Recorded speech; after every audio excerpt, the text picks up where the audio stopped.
आपला विषय कुठला शिकतोय आपण? English.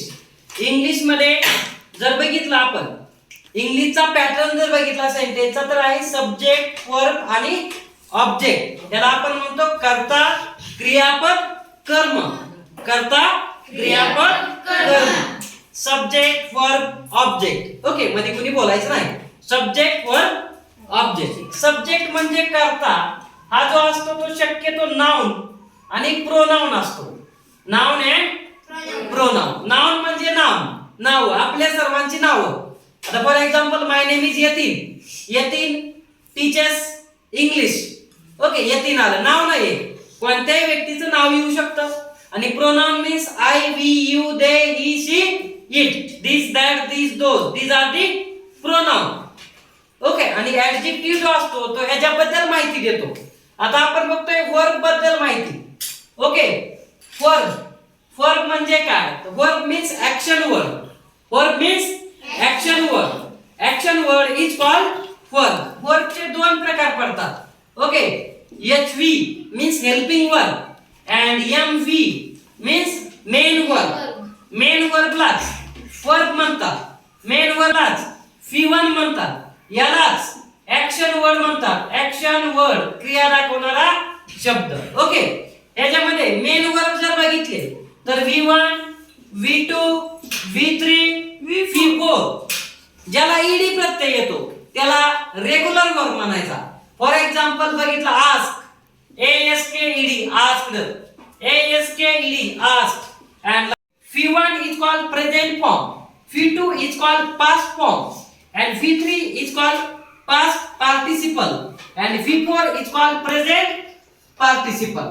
V1 present form, V2 past form, V3 past participle, and V4 present participle. हे वर्ब खूप महत्त्वाचे असतात. याच्यामध्ये जर बघितलं ज्याला ईडी येतो त्याचा V2 आणि V3 सेमच असतो. जसं म्हणलं आपण फॉर एक्झाम्पल वॉक म्हणतो. वॉक मीन्स चालणे, वॉकिंग, वॉक. ओके, वॉकड म्हणायचं नाही. WALKED, walked. WALKED, walked. And last one is WALKING, walking. म्हणजे continue, I am walking. Okay, मी चालत आहे.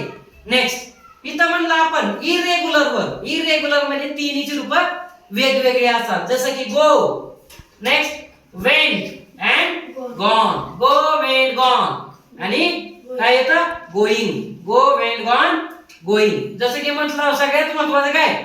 इटिंग. इट मीन्स खाणे. Eat, ate, eaten and EATING, eating.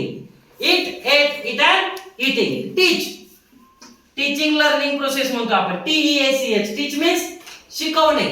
टीचचा होतो टॉट, TAUGHT. बरेच जण टीचड करतात, ईडी प्रत्यय नाही.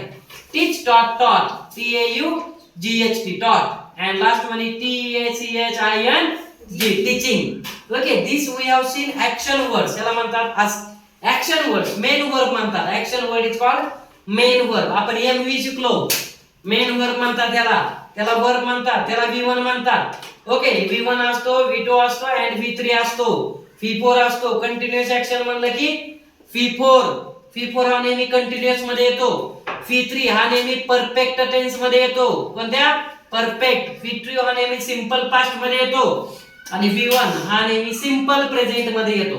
सिंपल प्रेझेंट मध्ये येतो. मेन वर्ब बघितले आपण. हे कसे ओळखायचे वाक्यामध्ये? तर त्या शब्दाला तुम्ही ING लावून चेक करू शकता. हा मेन वर्ब आहे का हेल्पिंग वर्ब आहे? I play cricket. आय नाही, आई नाही, क्रिकेटिंग नाही, प्लेइंग ING आला प्लेला, तो मेन वर्ब असतो. See it's an apple, eating main verb आहे. मेन वर्ब कसा ओळखायचा? तर ING लावून बघायचं शब्दांना, कळतं आपल्याला मेन वर्ब. आता हेल्पिंग वर्ब शिकतोय. हेल्पिंग वर्बचे 4 प्रकार महत्त्वाचे आहेत. There are 4 types of the helping verb. Okay, त्यांचे दोनच प्रकार, primary verb and modal auxiliary verb. Modals त्याला म्हणलं जातं models.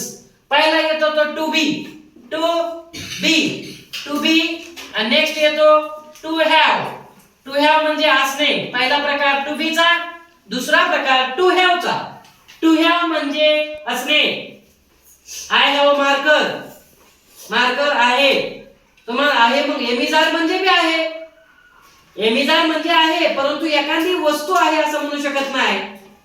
I am a teacher, मी टीचर आहे. आय हॅव मार्कर, वस्तू आहे म्हणजे हॅव वापरा. नेक्स्ट थर्ड वन येतो मॉडेल ऑक्झिलरी. मॉडेल ऑक्झिलरी हा सेपरेट प्रकार आहे. ओके, हा नंबर आपण याला 4 देऊ. Third number is to do. To do म्हणजे do does did. To have म्हणजे have has had. To be म्हणजे am is are was were shall will. Am is are present मध्ये, वॉज वेअर पास्ट मध्ये, shall will future मध्ये. हे to be चे प्रकार झाले. Am is are was were shall will. आणि have मधले कुठले? Have has had. 3 प्रकार. आणि टू डू मधले डू डज डीड हा हेल्पिंग वर्ब आहे. आता मॉडेल ऑक्झिलरी बघा. एक मॉडेल ऑक्झिलरी सांगतो तुम्ही रोज वापरता आयुष्यामध्ये. May I come in. May permission साठी वापरता. May we use for permission. असे 13 मॉडेल ऑक्झिलरी आहेत. 13 मॉडेल ऑक्झिलरी आहेत. ओके, आपण शिकतोय हेल्पिंग वर्ब. हेल्पिंग वर्बचे 4 प्रकार. टू बी मध्ये बघितलं एम इज आर आहे, वॉज वेअर होता होती, शाल विल असेल, हॅव हॅज म्हणजे असणे, आणि हॅड म्हणजे एखादी गोष्ट होती. बघा आता आय हॅड मार्कर, माझ्याकडे मार्कर होता. आणि आय हॅव अ मार्कर, माझ्याकडे मार्कर आहे. शी हॅज अ नोटबुक, तिच्याकडे नोटबुक आहे. Okay, do does did helping verb आहे. बघा आता यस च्या 2 जोड्या, डब्ल्यू च्या 2 जोड्या, कॅन च्या 2 जोड्या, सी च्या 2 जोड्या आणि एम च्या 3 जोड्या आणि टू वाले 4 शब्द. टू वाले 4 शब्द लक्षात ठेवा. शाल, should, will, would, can, could, may, might, must, need to, dare to, use to, ought to. Need to, dare to, use to, ought to. These are model auxiliary. Yes च्या 2 shall, should. W च्या 2 will, would. C च्या 2 can, could. Model आता हे काय M for may, might, must 3 जोड्या आणि 2 वाले 4. need to, dare to, use to, ought to. This is called helping verb. हे हेल्प करतात आपल्याला म्हणून हेल्पिंग वर्ब म्हणायचं. I teacher नाही, I am a teacher. You student, you are a student. Okay, असे हे हेल्प करतात म्हणून हेल्पिंग वर्ब म्हणतात. ओके, काही वाक्यामध्ये फक्त हेल्पिंग वर्ब येतात, काही वाक्यामध्ये हेल्पिंग वर्ब बी येतो, मेन वर्ब बी येतो. आता टू डू जो आहे डू वाला, तो डू इकडे बी येतो. डू म्हणजे एखादं काम करणे. I do my work honestly, मी माझं काम प्रामाणिकपणे करतो. I do my work honestly and honestly. Honest means प्रामाणिक. ऑनेस्ट, हॉनेस्ट म्हणायचं नाही, ऑनेस्ट. डू मी माझं काम करतो, करणे. डीड मी माझं काम केलं. डन मी माझं काम केलेलं आहे. आणि डुईंग. ओके, या चॅप्टर मध्ये, या व्हिडिओ मध्ये किंवा इथं शिकत असताना आपण वर्ब हा टॉपिक कंप्लीट केला. याच्यामध्ये मराठीमध्ये याला क्रियापद म्हणतात. इंग्लिश ग्रामर मधला सगळ्यात महत्त्वाचा टॉपिक आपण शिकलोय आज. Action word is called verb. वर्बचे प्रकार हेल्पिंग वर्ब आणि main verb. Okay, helping verb आणि मेन वर्ब. रेग्युलर वर्ब म्हणजे काय? ज्याला ईडी प्रत्यय येतो. इरेग्युलर वर्ब म्हणजे काय? ज्याला ईडी प्रत्यय येत नाही. इरेग्युलर म्हणजे ईडी प्रत्यय येत नाही. 3 रूप वेगळे असतात किंवा 2 सेम असतात. गो, वेंट, गॉन. टीच, टॉट, टॉट. बाय, बाय म्हणजे काय? खरेदी करणे. Buy, bought, bought. BOUGHT, bought म्हणजे खरेदी केलं. इथं बी तोच येतो. आणि इकडे BUYING, buying. Buy, bought, bought. yesterday I bought a watch, मी काल घड्याळ खरेदी केलं. बॉट. ओके, अशा प्रकारे आपण वर्ब शिकलो. हेल्पिंग वर्ब आणि मेन वर्ब. हेल्पिंग वर्बलाच ऑक्झिलरी वर्ब्स म्हणलं जातं. Auxiliary verb and modal auxiliary हा टॉपिक वेगळा आहे. हे मॉडेल ऑक्झिलरी असतात आणि ह्याला ऑक्झिलरी वर्ब म्हणजेच हेल्पिंग वर्ब बोललं जातं.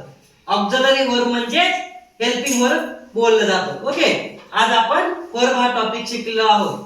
ओके, मे बी तुम्हाला समजलेला असेल. I hope you have understand very well. Thank you very much. धन्यवाद.